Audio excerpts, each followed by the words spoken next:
क्या आप first attempt में एग्ज़ाम निकालना चाहते हैं?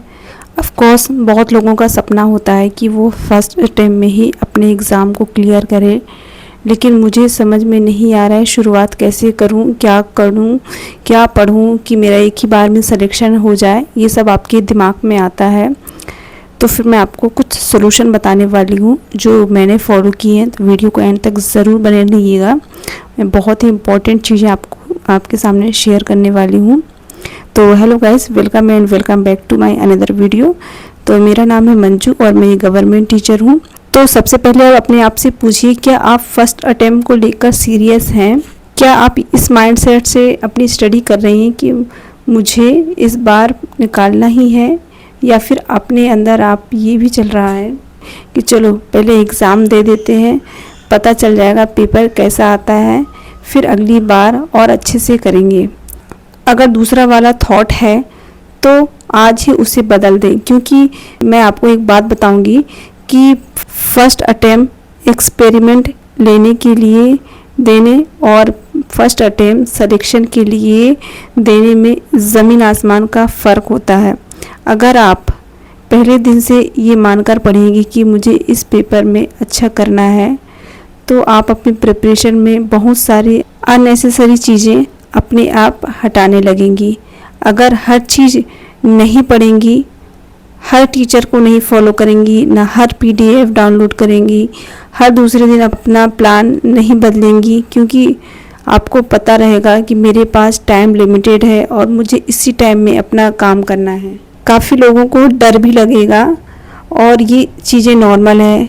पहली बार कोई भी सीरियस एग्ज़ाम देने जा रहे हो तो डर तो लगता ही है, लेकिन आप एक काम करें, अपने डर को डिसीजन मेकर मत बनने देना। डर बोलता रहेगा इतना सिलेबस है, बहुत सारे टॉपिक नहीं आते हैं, मॉक टेस्ट में नंबर नहीं आ रहे हैं, तो बस आप उससे बोलना कि ठीक है, लेकिन आप डरना मत। मैं अपना चैप्टर कर रही हूँ और ईमानदारी से करूँगी बस। कई बार डर के साथ भी काम करना पड़ता है। जब तक आपके अंदर डर और इनसिक्योरिटी नहीं आएगी, तब तक आप स्टडी के लिए मेंटली प्रिपेयर नहीं होंगे। तो डर का होना भी बहुत ज़रूरी है। जब तक आपके अंदर वो डर नहीं होगा, आप शुरुआत नहीं करेंगे और उस स्पीड से नहीं करेंगे जिस स्पीड से, जिस रूटीन से आपको करना चाहिए। और एक और बहुत ही प्रैक्टिकल बात, अगर आप फर्स्ट अटेम्प्ट में एग्ज़ाम निकालना चाहती हैं ना, तो अपनी प्रिपरेशन को बेवजह कॉम्प्लिकेटेड बनाना बंद कर दें। मतलब कि जब एक टीचर की स्ट्रेटजी आप फॉलो कर रही हैं, तो कल किसी दूसरे टीचर की और परसों दूसरे टीचर की, कोई और दूसरा टॉपर क्या पढ़ रहा है, ये सब इस तरफ स्ट्रेटजी बदलने की कोई भी ज़रूरत नहीं है। अगर आप ऐसा करती हैं तो आपकी जो स्टडी है वो बहुत ही कॉम्प्लिकेटेड हो जाएगी। तो एग्ज़ाम आपसे ये नहीं पूछेगा कि आपने कितने टीचर्स फॉलो किए हैं, एग्ज़ाम में बस क्वेश्चन आएंगे। इसलिए एक बार अपना ये रिसोर्स तय कर लीजिए और फिर उसी के साथ ईमानदार रहिए। बार बार रास्ता बदलने से मंजिल जल्दी नहीं आती। और आज मेरे बेटे का जो है PTM है स्कूल में, उसका अभी टेस्ट चल रहे थे, तो मुझे PTM में भी जाना है और आज इनकी छुट्टी है। तो ये देखो लेट के TV देख रहे हैं, बढ़िया। और एक और चीज़ जो बहुत इम्पोर्टेंट है कि आप लोग ना सिलेबस को एक साथ देखते हो, तो सिलेबस देखकर ही बहुत डर लगने लगता है। तो मैं जानती हूँ कि सिलेबस, क्योंकि मैं जानती हूँ कि आप क्या करोगे, सिलेबस खोलोगे, पूरा सिलेबस देखोगे, फिर बोलोगे हे भगवान इतना सारा सिलेबस कैसे होगा। फिर 1 घंटे बाद टाइम टेबल बनाने में लग जाएगा, फिर दूसरा टाइम टेबल बनाओगे, फिर तीसरा टाइम टेबल, ऐसे ही आपके बहुत सारे समय बर्बाद हो जाएगा। तो मेरी प्रिपरेशन शुरू ही नहीं हो पा रही है, ऐसा मत बोलना। आपको पूरी सड़क नहीं देखनी है, बस आप ये देखना है कि आज कहाँ तक पहुँचना है। आज का एक टॉपिक, उसके क्वेश्चन, थोड़ा रिवीजन, बस। कल की चिंता कल की। मतलब डेली का आपको एक टॉपिक डिसाइड करना है, उसी के अकॉर्डिंग अपना जो है टाइम टेबल फॉलो करना है। ये बहुत सही तरीका है। आप एक साथ पूरा चैप्टर और एक साथ पूरी चीज़ें कवर नहीं कर सकते, तो स्टेप बाय स्टेप उनको पार्ट में डिवाइड करके कीजिए।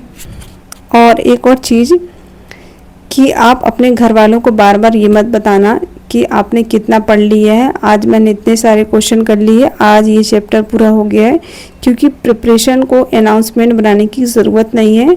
चुपचाप जो है अपनी प्रिपरेशन कीजिए, जब रिजल्ट आएगा तब सबको पता चल जाएगा कि आपने क्या किया है, क्या पढ़ा है। और अगर कोई बीच में बोले तो, और अगर कोई आपसे कहे कि आप कर पाएंगी तो या नहीं कर पाएंगी, तो उनको कन्विंस करने मत बैठ जाना, आप अपनी स्टडी पे फोकस करना, बाकी रिजल्ट खुद बता देगा क्या है क्या नहीं है। और एक बात और, आपको परफेक्ट प्रिपरेशन नहीं करनी है। ये सुनकर शायद आपको अच्छा नहीं लगेगा, लेकिन आप हर टॉपिक का एक्सपर्ट बनने की कोशिश मत कीजिएगा। मतलब सिलेबस के जितने भी टॉपिक हैं, चैप्टर हैं, उनको ईमानदारी से करना है। एक ही चैप्टर या एक ही टॉपिक पे बहुत सारा टाइम नहीं वेस्ट करना है। आपको ऐसा नहीं करना है कि कोई भी क्वेश्चन आए और आप बोलें ये तो मुझे आता ही नहीं है, ऐसा नहीं होना चाहिए। एग्ज़ाम में कुछ चीज़ें स्ट्रांग होंगी, कुछ एवरेज होंगी और कुछ वीक होंगी, लेकिन ओवरऑल स्कोर इतना बनाना चाहिए कि आप आगे निकल जाएं। इसलिए हर जगह 100% परफॉर्मेंस के पीछे मत भागना, जो मार्क्स मिल सकते हैं।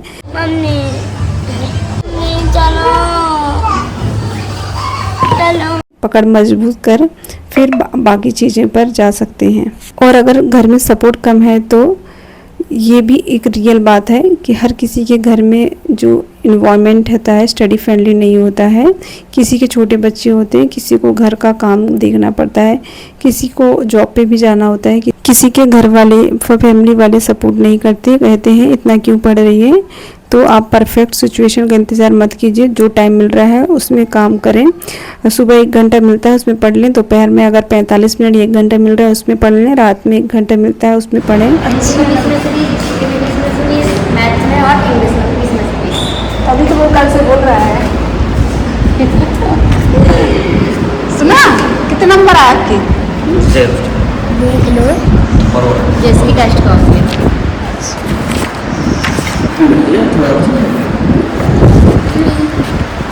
टुकड़ों में पड़ी हुई ईमानदारी से प्रिपरेशन ही होती है।